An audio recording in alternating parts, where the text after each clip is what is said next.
Merci et merci de m'avoir convié bien sûr à cette conférence. D'ailleurs, je voudrais remercier bien sûr Madame la ministre de Zambie, de Santé de Zambie, de m'avoir pour l'hospitalité, pour l'accueil, aussi le CDC africain en l'égide de l'Union africaine, de m'avoir associé bien sûr à cette conférence. À mon tour, je voudrais peut-être parler de la volonté politique qu'a le Maroc aujourd'hui.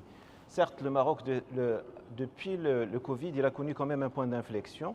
On a bien rapidement compris qu'il est temps aujourd'hui de parler de résilience et de souveraineté sanitaire au pays. La volonté royale était très forte. Elle était très forte de telle sorte à ce que, premièrement, il a parlé de 2 points.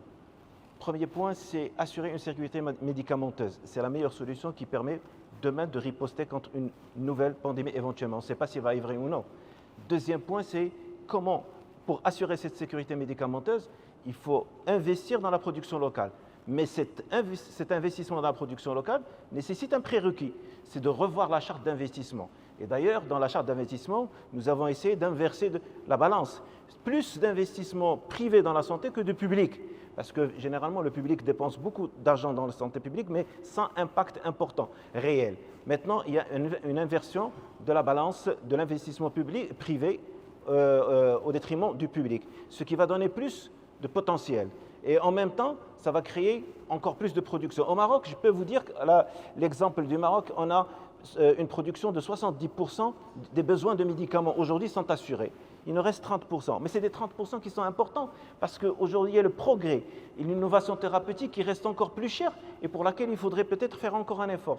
Sa Majesté a voulu aussi pour la vaccination de créer quand même une usine de production et c'est la raison pour laquelle nous avons investi sur une usine de production qui a une portée continentale. Ce n'est pas une portée qui est plutôt nationale parce que nos besoins en vaccins au Maroc, c'est 22 millions de doses de vaccins. Mais l'usine, il a un potentiel de produire très important. C'est pour cela aujourd'hui nous sommes présents ici pour essayer de mettre en synergie notre potentiel et trouver quand même un marché commun d'intérêt qui pourrait quand même intéresser tout le monde et essayer de répondre bien sûr à nos besoins précis.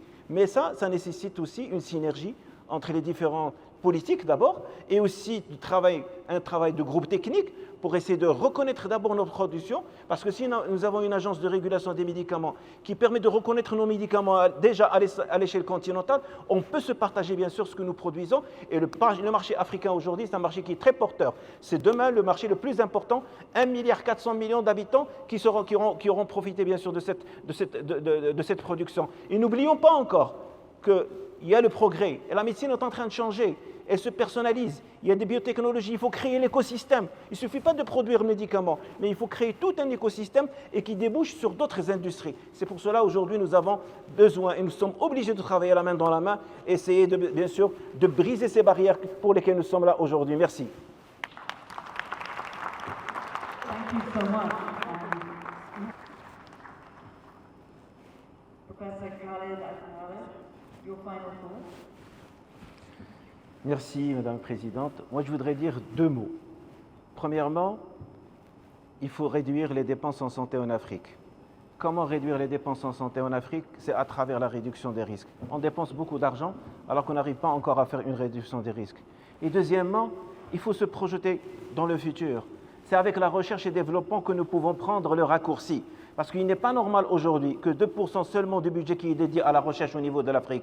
Ce n'est pas normal non plus que pour des essais vaccinaux, nous avons 3000 essais vaccinaux dans le monde, seulement 110 qui se passent en Afrique, alors que j'ai entendu chez Dr Jean Kaseya qui dit qu'il y a 2 épidémies par semaine en Afrique.